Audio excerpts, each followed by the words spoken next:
Hello everyone.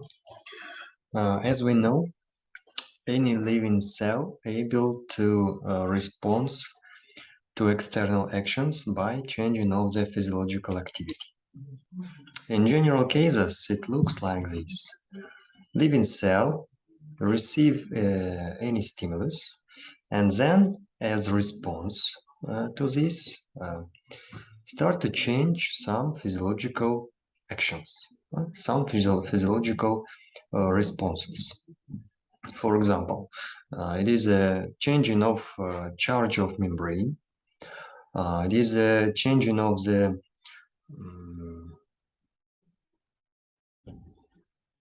moving state.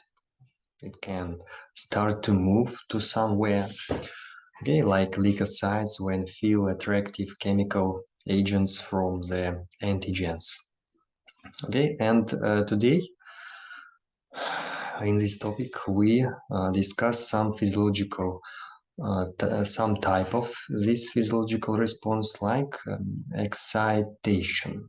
Okay, so first of all we need to define this physiological property with name excitability. Okay, so excitability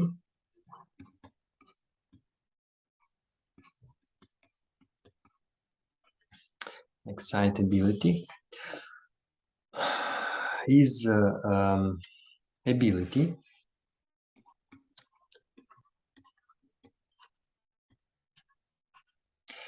ability of excitable cells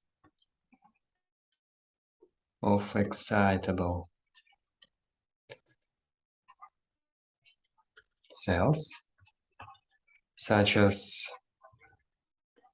neuron or muscular cell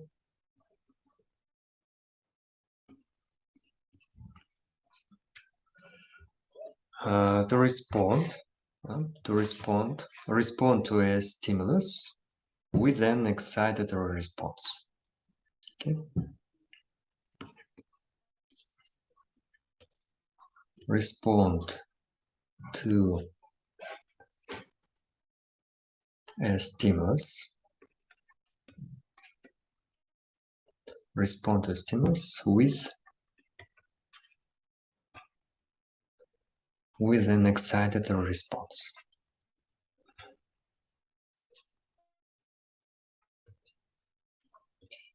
With an excitatory response. Okay, so what is excitation? How we can define excitative process? Excitation. Excitation is one of the type of responses of living cell, of animal cell, that include two components of the reactions. First component of reaction is non-specific. It is electrical component of this response, and we can call this like action potential. Action potential. We will discuss this property later, this response later. What phases include, what amount of time required for this reaction, why we need this. Okay, this specific, both neurons and muscular cells in excitation produce action potentials. This brief electrical reaction of the cellular membrane. And second one is the specific reaction. Specific reaction. Specific reaction for particular type of the excitable cell. Like for muscular cells, this specific reaction is contraction when excited. For neuronal cell, it is processing of electrical signals and providing to another excitable cells. Okay, so in these cases, action potential usually work like activator of the function, activator of the following reaction of the excitable cell.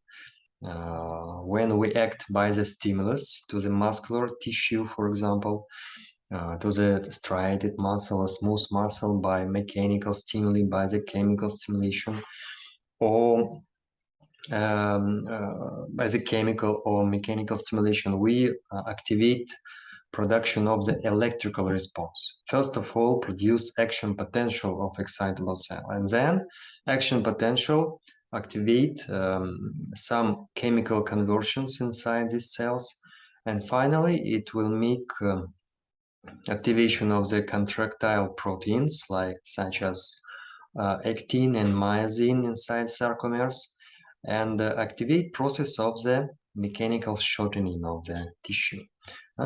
So in this case, action potential produce activation of the specific reaction of muscular tissue. Okay, so an excitable cells responds to the stimulus by this reaction. Okay, how we can characterize stimulus? What is the stimulus? Generally, stimulus is the agent of the external or internal environment capable of causing physiological response. What types of the stimulus do we know? How we can classify the stimulus? Classification of the stimulus. First type of classification based on the type of the cells that can respond to the stimulus. Okay, so we have some actions, some agents of the environment. After action to the cell, we receive reaction, but these reactions differ. Depending on energy of this stimulation, we can divide the stimulus that work very effectively. It means even minimum energy of this stimulation will produce physiological reaction. And another stimulus, if we try to act it on the same cell, we need to apply larger energy for produce same reaction. Okay? And this phenomena explains by the different sensitivity of the cells to the particular stimulus. We can divide relatively these two types of the stimulus: adequate and non-adequate. This classification based on the type of the cell that we try to activate. For example, adequate stimulus for the photoreceptors, we know this like rods and cones in our retina. These photoreceptors are very sensitive to the light. Adequate stimuli for photoreceptors is the light and even minimum energy of the light. Even 1 quantum of the light able to activate photoreceptor. We can produce electrical response of photoreceptors by mechanical stimulus, but energy that we need to apply for production of the response is much more. Okay? So we need to apply a large amount of energy for production of this reaction. So mechanical stimuli for photoreceptors is non-adequate. Evolutionary photoreceptors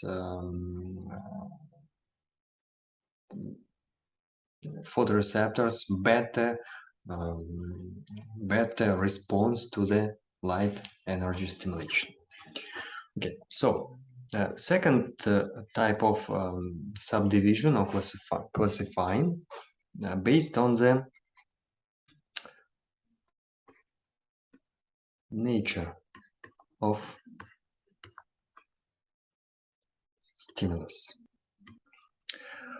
Nature of stimulus may be physical stimulus like light,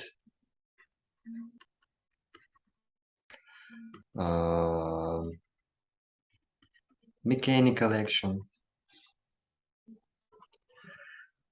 Okay, so next one, chemical stimulus, changing of the pH of extracellular fluid, for example, changing of the concentration of something, for example, oxygen, carbon dioxide. So, and of course, biological.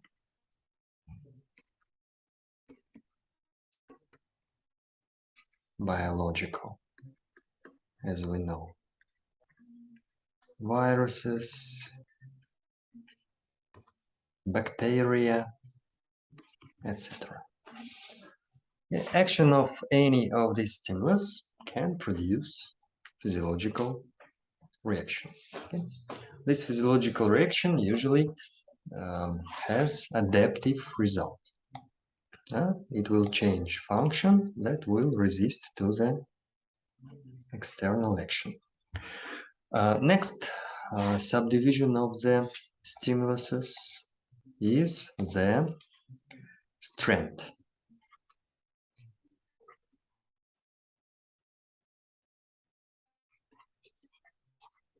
Strength of the stimulus.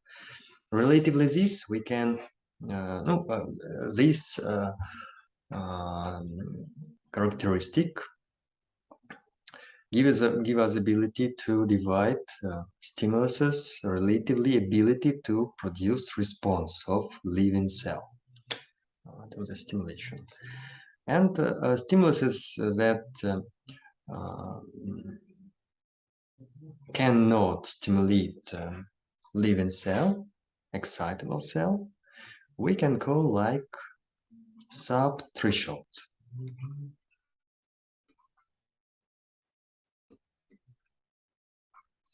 Sub-threshold stimulus. Strength of this stimulation is not enough for achievement of the threshold of activation. We can act to the living cell, but we cannot receive any response. Next type is threshold. It means stimulus with minimum energy is enough for activation of the cell. And last one is supra threshold. Supra threshold stimuluses. Energy of these stimuluses higher than threshold, and any of these stimulus able to produce reaction.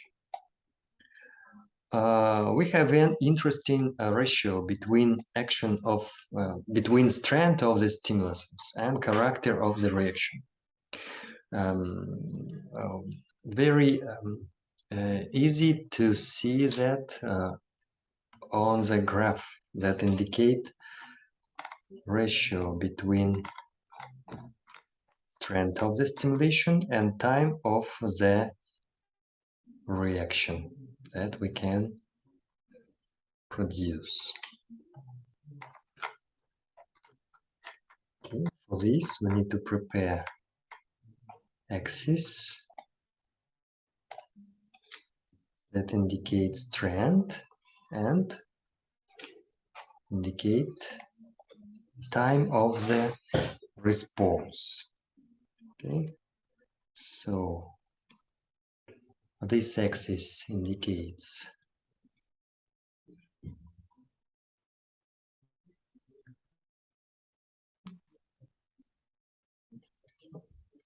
strength of the stimulation. This axis indicates time of response. What is the time of response? Time of response is the time between applying of stimulus and starting of the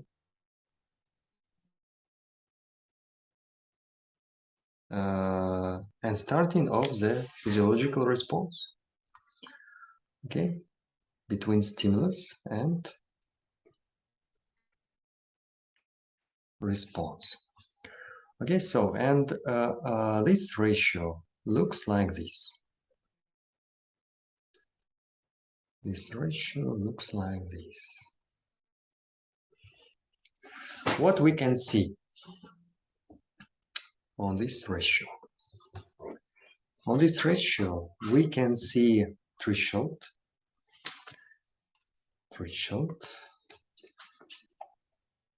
Where is threshold? Threshold located here.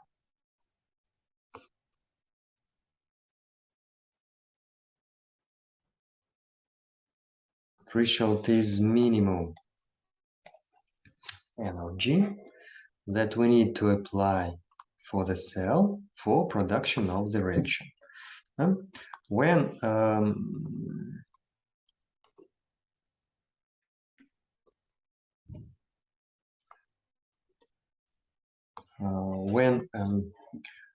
strength has interaction with curve, we can see reaction. It means in this point we receive reaction. Okay, for production of this reaction requires specific time t1. As we can see,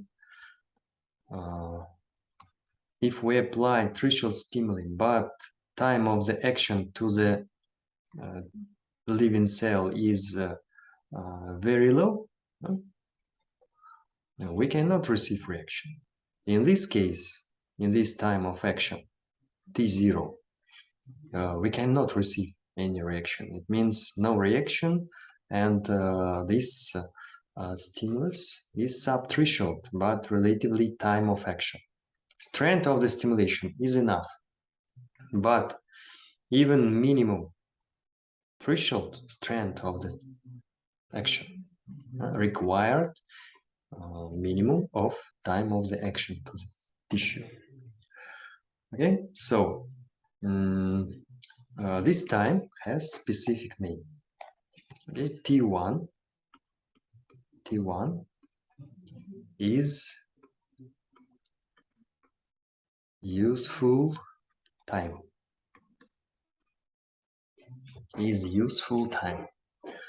What is a useful time? Useful time is the minimum time of action of one threshold stimulus for production of the physiological answer, of physiological response. Okay, minimum amount of time. Okay, so very interesting to see what happens if we increase strength of stimulation. What character of the responses we can see. Useful to use doubling of the threshold. If we increase strength of the stimulation in 2 times, like this,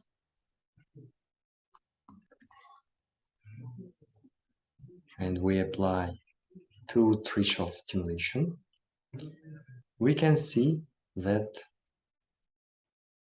time of the reaction changes. It will be T2.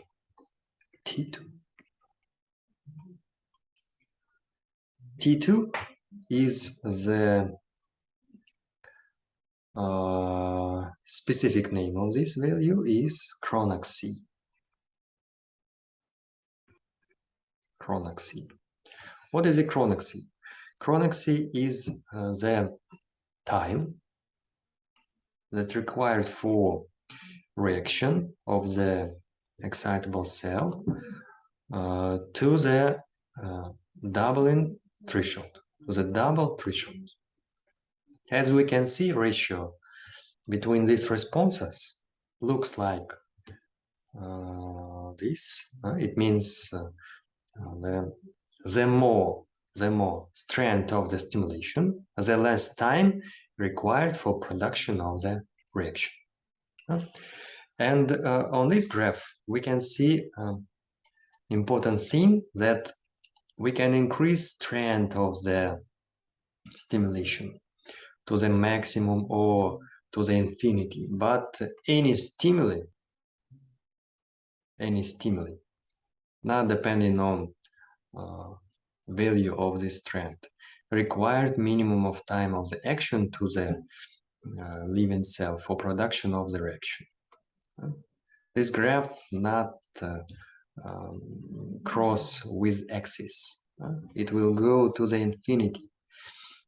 And if we act by this strength, for example, we can see that there is no crossing with the response of living cell. This time is not enough for production of response. Does not matter how much strength we use.